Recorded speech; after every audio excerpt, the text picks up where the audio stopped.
let's talk about the Talonflame combo. What you want to do is you want to BraveBird, Aerial Ace, Auto, and then Aerial Ace for that big burst damage. But you want to make sure that you got a full heal, because if you dive in onto a group, you want to make sure that you're immune to the stun while you're getting that combo off. Now let's talk about how awesome this patch is. Let's have a look at the loading screen. Now you'll see that my build is a little bit different on the thumbnail. That's because I've reevaluated. The focus band is not going to give you that much value. So I think if you're going to stack anyway, you might as well get that higher HP number. But how awesome is this? Okay, first things first, people stop using Zacian until it gets fixed. Please, please, please. Now you can have a look at your team, right? If you know that you're going to the lane with someone else and they're stacking, like, that's so good to know if your teammate is stacking. This is going to completely change how I approach the game anyway. So I can see the Blissey build, I kind of, you know, meh, whatever. I see the T-Tars, you know, using a bit of crit, whatever. And Energy Amp on the Mamoswine's kind of interesting with a Shell Bell. So, you know, maybe that might indicate that that person maybe, you know, isn't the best at the game, or maybe they just don't understand items. But this changes so much. I'm so good. This is the best thing that's ever happened. So let's talk about Talonflame. This is the Talonflame guide, but this is just my feel for this new patch. This is my very first game, this one right here. So what you want to do is you want to hit that acrobatics on both the enemies. Ideally you only get 4 out of the first 8 AOS money, so you can go and stack nice and early. You want to hit this bunny here to do some damage and dash towards the goal zone. That way you're doing damage and then you can try and get the secure. But this Trevor has been on the ball here. He's very on the ball and he's trying to stop me stacking. So I make the executive decision to try and steal his stuff. But the Machop was actually pretty much dead, so I just kill him, and I'm not even going to bother stacking because he's pretty adamant to stop me stacking. So this can happen, and that's totally fine. Your priority is to stack, but priority number 1 is to not die when you're in the laning phase. It's really important. So you've got to make sure that you're not dying, right? That's like number 1. That's absolutely number 1. And don't overcommit, right? There I got the eject, but I should be playing better than that. I saw the Machop coming, I should disengage earlier, right? So your goal here is to get your stacks in, and then you're trying to get some. You're trying to get your stacks in, but you make sure you don't die. Acrobatics is such a great move. You can dash in and move in a particular direction, so it's really good. Now, when you get this Aerial Ace, this is when the good stuff happens. Aerial Ace will heal you. It's got some healing attached to it, which is really cool. Right, so you just want to be careful of your timing when you're using Talonflame. Okay, you want to take this Pokemon to the lane. I think he's better in the lane than the jungle. You can see I can swoop in there, take a bit of farm, and swoop out. If you're using Flame Charge, that's like another eject. But I really like how BraveBird and Aerial Ace work rather than BraveBird and Flame Charge. I think there's a lot of value in the Aerial Ace. It just does more burst damage and it gives you healing, which is really cool. So acrobatics is like a poor man's BraveBird. I can see they're just trying to stop me from stacking altogether. So I go to this mid farm and I'm able to pretty much clean up the majority of it for me, which is great. And then at this point on the map, I know that that Trevor is just doing everything he can to stop me from stacking. So I'm not even going to engage in it. I'm just going to go, okay, where's the farm? I know I'm only seeing on 1 stack, but I'm going to get them eventually. I'm a Talonflame, right? You can sneak off to get some scores in at any point. So I can see this guy hasn't taken his buff, which is kind of weird, but that's fine with me. That helps me get the BraveBird online. And then here I look for a stack. I suspect it's not going to happen, which is fine. But that's why you got that BraveBird to move out of the way, right? You've got a big dash there. Now when you get BraveBird with Talonflame, this is when the game will start to change. There's big combos that can happen.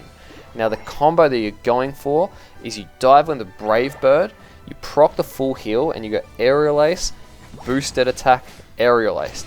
You can see I'm going to replay that on that Mr. Mime.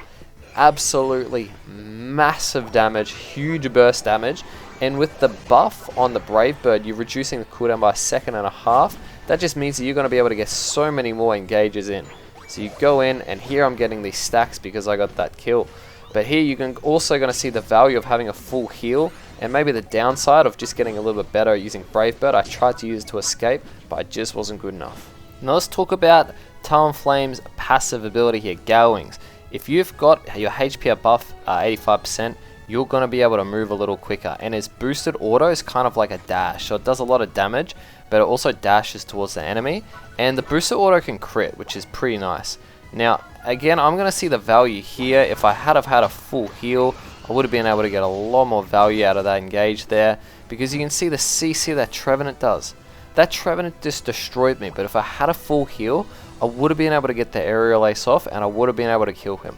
So I've got the eject on for this game, but believe me, I've absolutely changed my mind. This is my first game of the season, and I have changed my mind. You need to run a full heal with this build.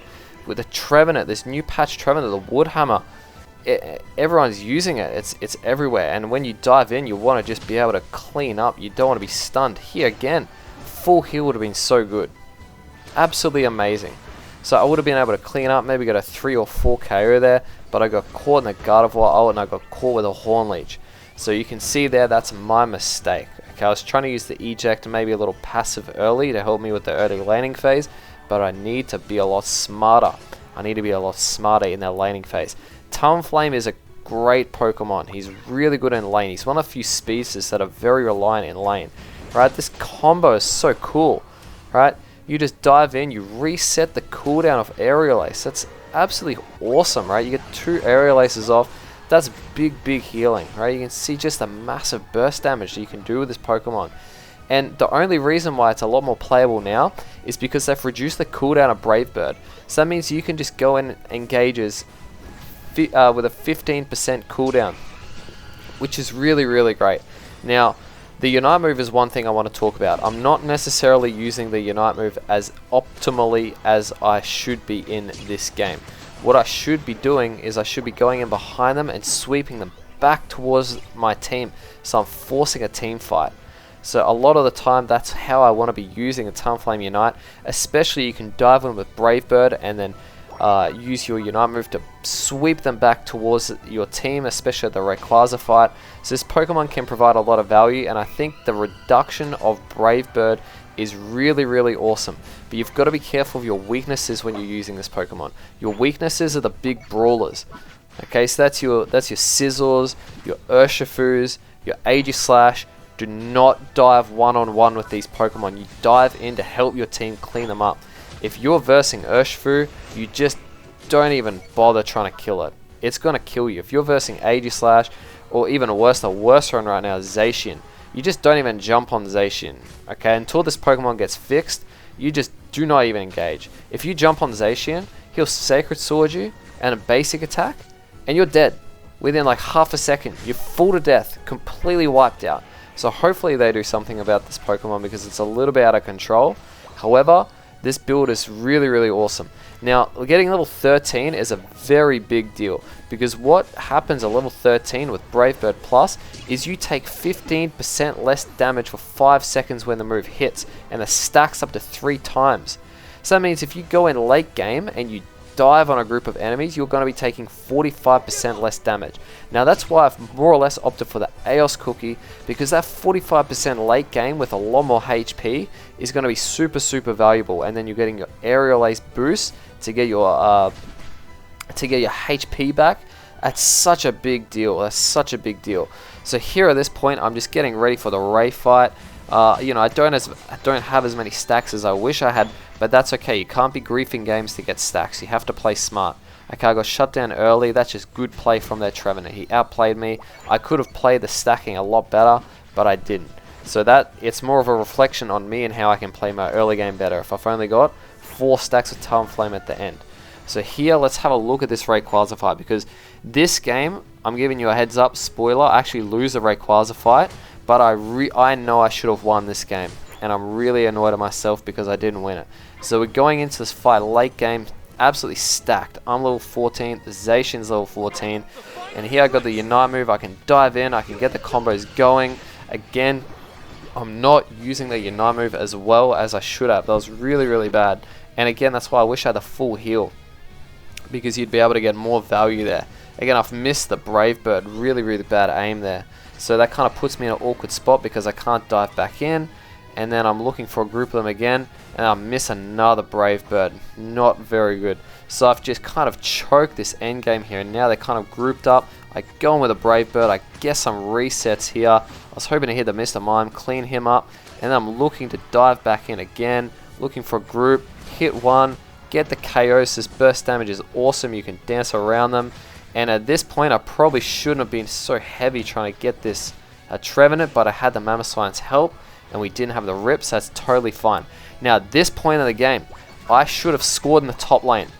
4 people were dead and we knew where one enemy was. Our team is struggling, we were behind, and I knew that. So I was farming the bees so I could get my UniteMove back a little quicker so we could win a refight, but that was a wrong call, and I knew in the back of my mind that was a wrong call. I should have gone off to score because the tier 1's still unbroken and I didn't have 50 in my pocket, or at least I don't think I did. But even if I did, that score's definitely going to be able to get in. So I'm really annoyed at myself for playing that the way I did. And then even here, I dive in, and now I'm dead, and I'm out for the entire game. So as much work as I did there to set the team up, now I'm relying on my team to make that call that I should have made at the time when it was available. This is 4 dead, someone should be running off to score. But here I am, I'm dead, and that should have been what I did a while back. And now we're going to lose the game, right? Because they get caught on this Trevenant, and he's just stalled the game absolutely perfectly for them. So they win on score. Mega frustrating, and I know I should have played it way better myself, but there you go, first game of the season, you got to reflect, and I knew in the moment that I should have done better. Now, the damage numbers with this character, not the best for me this game, but you can see it's more that burst damage. You got 13 KOs and 8 assists. That means that the damage that you do, it's the time where you do your damage. It's like if you're doing 8,000 damage in 2 seconds, that's a lot better than doing 8,000 damage in 8 seconds, because you're going to be able to pick up the KO. So the damage numbers are not going to be looking amazing with Talonflame, but it's when you do your damage.